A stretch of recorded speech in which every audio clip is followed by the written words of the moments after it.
Assalamualaikum warahmatullahi wabarakatuh. Halo semuanya, di sini kami akan menjelaskan materi tentang landasan pedagogis pendidikan di sekolah dasar. Mohon untuk disimak ya. Yang pertama, pengertian landasan pedagogis. Landasan pedagogis adalah prinsip, teori, dan praktik pendidikan yang digunakan dalam membimbing anak agar dapat berkembang secara optimal sesuai dengan tahap perkembangannya. Landasan ini mencakup berbagai pendekatan dan strategi yang membantu pendidik dalam merancang proses pembelajaran yang efektif, bermakna, dan sesuai dengan kebutuhan peserta didik. Yang kedua, tujuan landasan pedagogis dalam pendidikan SD. Yang pertama, memberikan dasar ilmiah dalam pengajaran. Landasan pedagogis membantu guru memahami teori dan prinsip pendidikan yang berbasis penelitian, sehingga proses pembelajaran lebih sistematis dan efektif. Dengan memahami teori perkembangan anak, guru dapat menyesuaikan strategi pembelajaran sesuai dengan tahap kognitif dan emosional siswa SD. Yang kedua, mengembangkan metode pembelajaran yang efektif. Pedagogi memungkinkan guru merancang metode yang sesuai dengan gaya belajar anak, seperti pendekatan berbasis bermain, eksplorasi, atau diskusi kelompok. Dengan menerapkan teori pembelajaran seperti konstruktivisme dan behaviorisme, guru dapat meningkatkan pemahaman siswa melalui pengalaman langsung dan penguatan positif. Yang ketiga, menciptakan lingkungan belajar yang sesuai dengan perkembangan anak. Anak SD berada pada tahap operasional konkret menurut Piaget, sehingga mereka membutuhkan lingkungan yang mendukung pembelajaran dengan alat peraga, aktivitas fisik, dan interaksi sosial. Landasan pedagogis memastikan bahwa lingkungan belajar aman, nyaman, serta mendukung perkembangan kognitif sosial dan emosional anak. Dengan menerapkan landasan pedagogis yang kuat, pendidikan di SD dapat menjadi lebih efektif, menyenangkan, dan sesuai dengan kebutuhan serta potensi setiap anak. Yang ketiga, adapun prinsip-prinsip pedagogis dalam pendidikan SD. Yang pertama, berorientasi pada perkembangan anak. Pembelajaran disesuaikan dengan tahap perkembangan kognitif, emosional, dan sosial anak. Mengacu pada teori perkembangan atau seperti Piaget untuk memahami cara berpikir anak usia SD. Yang kedua, pembelajaran yang aktif dan menyenangkan. Anak lebih mudah memahami materi melalui pengalaman langsung dan eksplorasi. Metode berbasis bermain, eksperimen, dan diskusi dapat meningkatkan motivasi belajar. Yang ketiga, interaksi sosial dalam belajar. Anak belajar lebih baik melalui interaksi dengan teman sebaya dan guru. Kolaborasi, diskusi kelompok, dan kerjasama dalam tugas meningkatkan pemahaman. Yang keempat, penggunaan metode yang sesuai dengan karakteristik siswa. Setiap anak memiliki gaya belajar yang berbeda, atau visual, auditori, kinestetik. Guru harus menggunakan berbagai metode seperti demonstrasi, cerita, dan simulasi untuk menjangkau setiap tipe pembelajar. Dengan menerapkan prinsip-prinsip ini, pembelajaran di SD akan lebih efektif, menyenangkan, dan sesuai dengan kebutuhan anak. Adapun teori-teori pendidikan yang mendukung pedagogi SD. Yang pertama, teori perkembangan kognitif atau Jean Piaget. Anak usia SD berada pada tahap operasional konkret dari umur 7 tahun sampai 11 tahun, di mana mereka memulai berpikir logis tetapi masih membutuhkan benda konkret untuk memahami konsep. Yang kedua, teori belajar sosial atau Lev Vygotsky. Anak belajar lebih baik melalui interaksi sosial dan bantuan dari orang lain dalam zona perkembangan proksimal atau ZPD. Yang ketiga, teori behaviorisme atau B.F. Skinner. Yang keempat, teori konstruktivisme atau Jerome Bruner. Belajar adalah proses membangun pemahaman sendiri berdasarkan pengalaman dan eksplorasi. Teori-teori ini memberikan dasar ilmiah bagi guru dalam merancang pembelajaran yang sesuai dengan karakteristik anak SD, sehingga pembelajaran menjadi lebih efektif dan bermakna. Perkembangan kognitif anak usia SD menurut Piaget.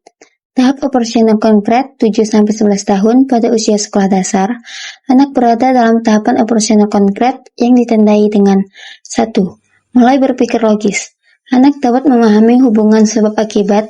Mereka bisa mengklasifikasikan objek berdasarkan karakteristik tertentu, misalnya ukuran, warna, dan bentuk. 2. Masih membutuhkan benda konkret. Anak lebih mudah memahami konsep jika diberikan contoh nyata atau alat peraga. 3. Memahami konsep konservasi. Anak mulai mengerti bahwa suatu benda tetap memiliki jumlah atau ukuran yang sama, meskipun bentuknya berubah.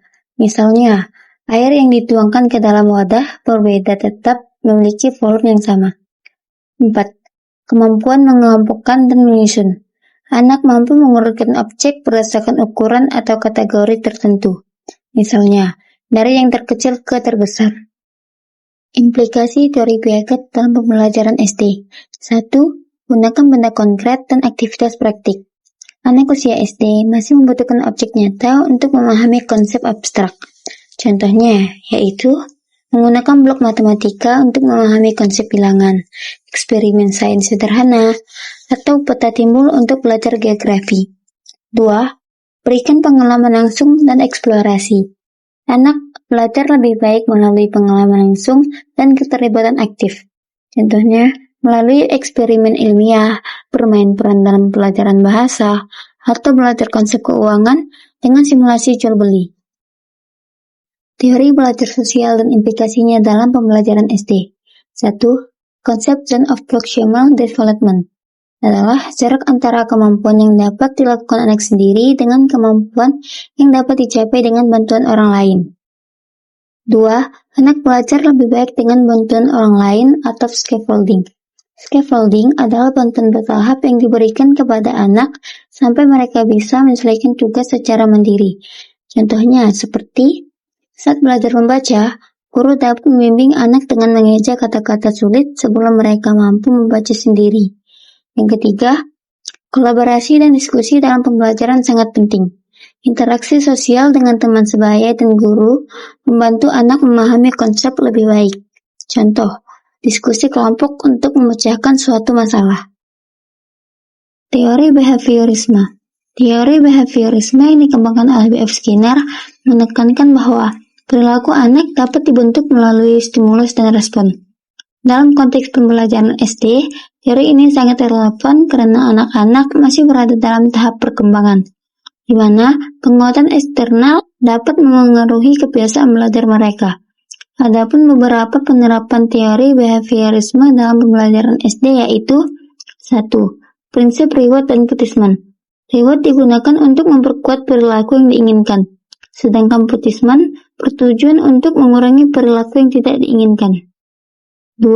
Penggunaan penguatan positif seperti hadiah kecil, contohnya bintang prestasi, stiker, atau kesempatan memilih aktivitas favorit.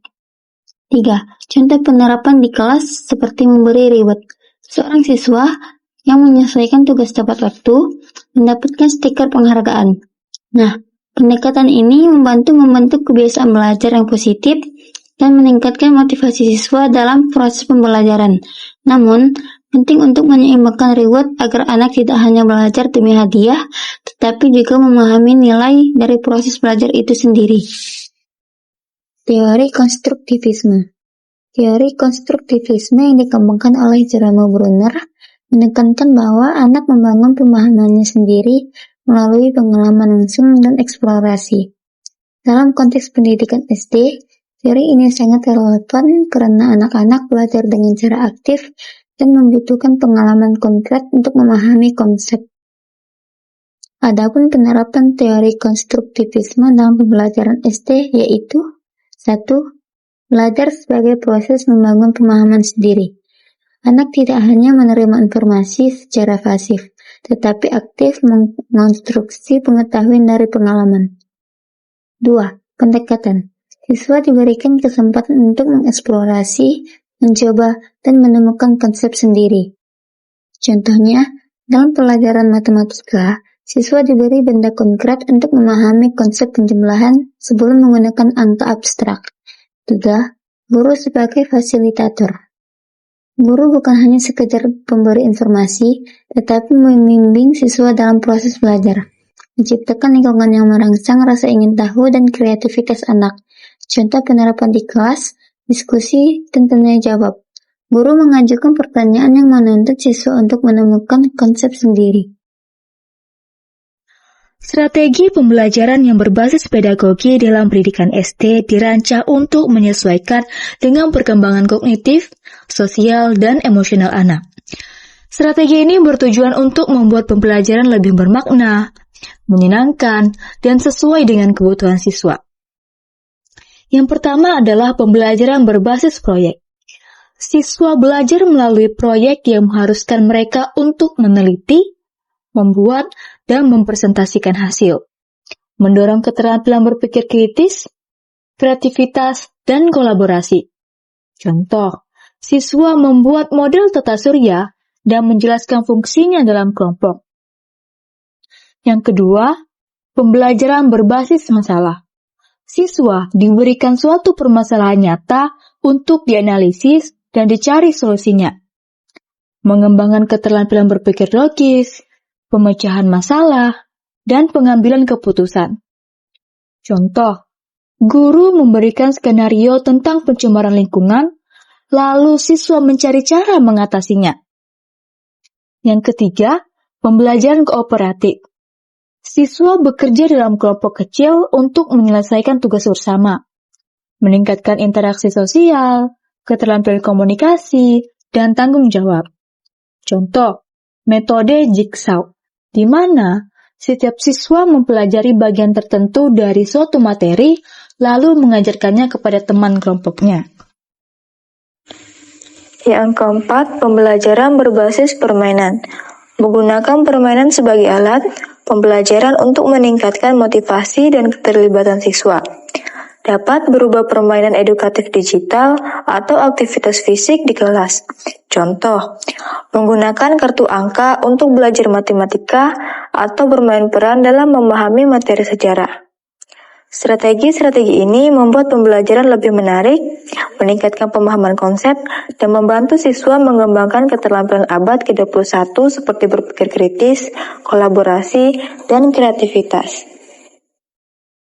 Kesimpulannya, landasan pedagogis dalam pendidikan sekolah dasar berperan penting dalam membimbing proses pembelajaran agar sesuai dengan perkembangan kognitif, sosial, dan emosional anak. Dengan memahami prinsip-prinsip pedagogis, guru dapat merancang metode pembelajaran yang efektif, menyenangkan, dan bermakna sesuai dengan karakteristik peserta didik. Teori-teori pendidikan seperti teori perkembangan kognitif Piaget, teori belajar sosial Vygotsky, teori behaviorisme Skinner, dan teori konstruktivisme Brunner memberikan dasar ilmiah dalam menerapkan strategi pembelajaran yang berpusat pada anak. Penerapan teori-teori ini memungkinkan pembelajaran berbasis pengalaman langsung, interaksi sosial, penguatan positif, serta eksplorasi mandiri sehingga siswa lebih aktif dalam membangun pemahamannya sendiri. Selain itu, strategi pembelajaran berbasis proyek, berbasis masalah, kooperatif, dan berbasis permainan semakin memperkaya pengalaman belajar anak, meningkatkan keterlibatan mereka dalam pembelajaran, serta membantu mereka mengembangkan keterampilan berpikir kritis dan kreatif. Dengan menerapkan landasan pedagogis yang kuat, guru dapat menciptakan lingkungan belajar yang kondusif, mendukung perkembangan optimal anak, serta membentuk mereka menjadi individu mandiri, inovatif, dan siap menghadapi tantangan di masa depan.